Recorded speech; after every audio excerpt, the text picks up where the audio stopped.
When I was young, I remember me and my cousins jumping down the stairs to see how many we could do. It was fun, exciting, until... This is Nathan, and he was jumping down the stairs. Show us your cast, Nathan. He was jumping down the stairs, and his cousin was jumping, and he says, I can jump 4. No, I can jump 5.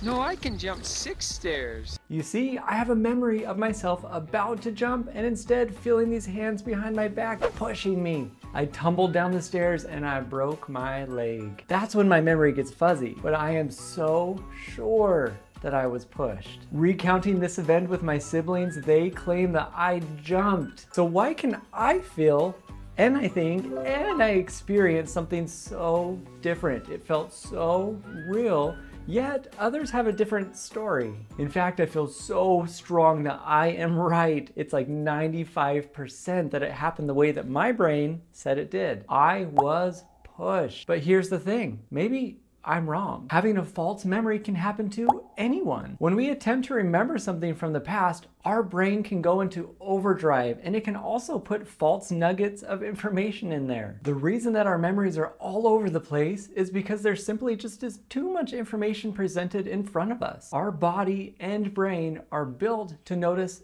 everything. And I mean everything. Our senses take a lot of the work. Things we smell, taste, feel, touch, and see. What ultimately happens is that our brain fills in the gaps. It takes what we think we know of the world and attempts to remember these past events. It can solidify so strongly that we have a difficult time disputing it. And if we do, we can feel doubt and questioning all over again. But are you sure it actually happened that way? Most of the time, it's not an issue. A thought is a thought, right? I mean, does it matter if the memory of my event actually happened or not? Well, not really. This applies to most people. There aren't huge consequences to having some false memory. But here is where people get in trouble. It's when this past memory puts on its own meaning. It becomes an obsession, and the person spends every minute of the day trying to remember. It is life and death, because if the event actually happened the way that their brain says it did, that possibly means that they are a bad person.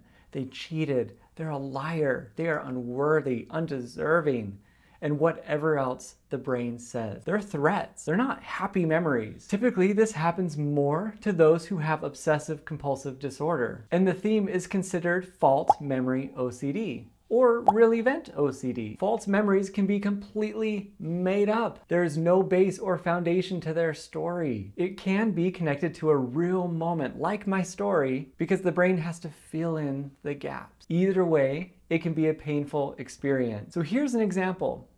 I'm not sure if I looked at that person inappropriately. I'm not sure if I filed my taxes honestly.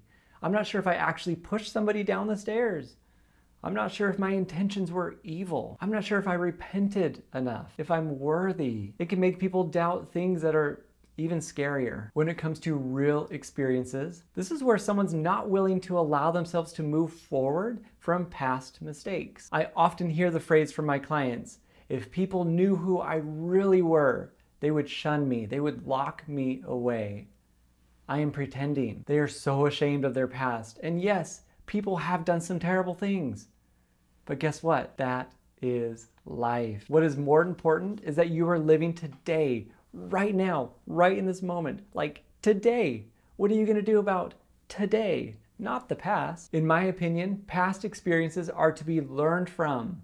There doesn't need to be a scale from 0 to 10. How bad was this moment? Instead, what can I learn from this experience? And allow myself to move on. When it comes to false memories, infiltrating these real memories, this is where we can actually use treatment. And treatment works really well. Typically, we are using what's called exposure and response prevention. If we are unsure about the memory and we're guessing, it is okay to keep it uncertain. It is okay to say, maybe it happened that way, maybe not. Because what I often see is that people get stuck replaying these memories, reassuring themselves that I don't know if it happened that way. I think I remember it happening that way. Maybe I need to go ask my friend because they were there. They are trying to problem solve. They're trying to figure this out, get every little answer they can. But what happens is that this gives OCD and anxiety fuel to say, yo, You just use logic. Let me throw some back at you. Are you sure though? I know that your friend said you didn't do that, but how can you be sure? It starts that OCD loop all the way over. So as this cycle continues, we learn to expose ourselves to the possibility that a thought could be true, but it also could not be true. But we are not reacting as if it's true. We're not putting all of our eggs in that one basket. Like I said, we are living life today. So stop punishing yourself for the things that you may or may not have done, or the things that actually you did do. Instead, what are you gonna do today that is worthwhile? It is okay to have false memories. It is not your job to figure them out. Just focus on today. And when that thought comes back, you can answer it with, thanks for the memory. Yep, cool, maybe, sure, sweet, nice. Practice noticing the thought and responding differently. You're not an investigator. That is not your job. I mean, unless that is your job. My opinion for you, your job is to live life, feel joy, have experiences, make mistakes, learn from mistakes. And when we are using exposure and response prevention, more than just saying, yeah, maybe, maybe not, I'm choosing to not figure this out, there are steps that people often take. Some people write what's called exposure scripts. They write down different experiences that they've had, and they learn to respond differently to it. And differently is, yeah, I remember that thing happening. Cool. Yeah, could happen in the future. I don't know. We'll see. What am I doing today though? Oh yeah, I'm going swimming. Bringing themselves back to the present moment. People often find triggers and they expose themselves to these. It could be a journal entry that they have in the past. It could be a picture of somebody. It could be a friend that they haven't talked to in a long time. And they are engaging with these items, having the memory, not pushing it away, practicing not figuring it out. So with my story where I got pushed, I can go with maybe, maybe not. I don't actually have to figure it out. It's not as important as we think, because what am I doing today? Right now, I'm filming a video. That is what I'm doing. So what are you doing today? Let me know what your false memories have looked like. And to better your skills and prepare for when these false memories come up, I created 10 treatment tips that can help you with these false memories. Go watch it right now so you can stay one step ahead of this OCD. You got this.